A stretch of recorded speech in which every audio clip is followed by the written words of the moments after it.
High বন্ধুরা, আসসালামু আলাইকুম। আজকে আমি বাজার করতে গিয়েছিলাম, নিজেই বাজার করে নিয়ে আসছি। আর আমার বাজার আমি সবসময় নিজেই করি, এর পিছনেও কারণ আছে, তোমাদের পরে বলবো। যাই হোক, আমি বাজারটা যে সব কিছু কিনে নিয়ে আসছি, কেমন হয়েছে জানি না, সব কিছুর অনেক দাম। তারপরে এখন মেহমান আসবে, না কিনলে তো আর হবে না। মেহমান আসলে কখনো বেজার হতে হয় না, খুশি হতে হয়। নিজের কষ্ট নিজের ভিতরে রাখতে হয়। অভাব থাক আর যাই থাক, মেহমানের কখনো বুঝতে দিতে হয় না, তাদের আপ্যায়ন করতে হয়।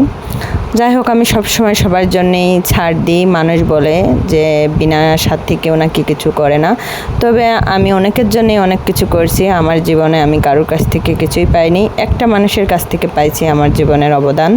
সে আমার জীবনে তার জীবনের চাইতেও বেশি ভালোবাসে, সে আমার জন্য জীবনের সব কিছুই ত্যাগ করে। যাই হোক, পরে বলবো এসব গল্প। এখন হচ্ছে গিয়ে আসল কথায় আসি, আমি কী কী রান্না করব, কী কী বাজার নিয়ে আসি। ইলিশ মাছ, গরুর গোশ, মুরগি, ডিম, এগুলো আমি রান্না করব। আজকে আমি নিজের হাতে রান্না করব। আমি কিন্তু সবসময় রান্না করি না বা কাজ করি না, আমার রান্নাঘর অনেক নোংরা, কারণ আমি গত 3-4 দিন হাসপাতালে ছিলাম, আমি অনেক অসুস্থ ছিলাম। এর ভেতরে মেহমান আসছে। যাই হোক, আমি রান্না করছি, তোমরা দেখো।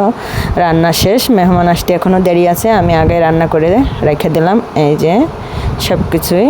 ধন্যবাদ, সবাই ভালো থাকবে, আমার জন্য দোয়া করবে।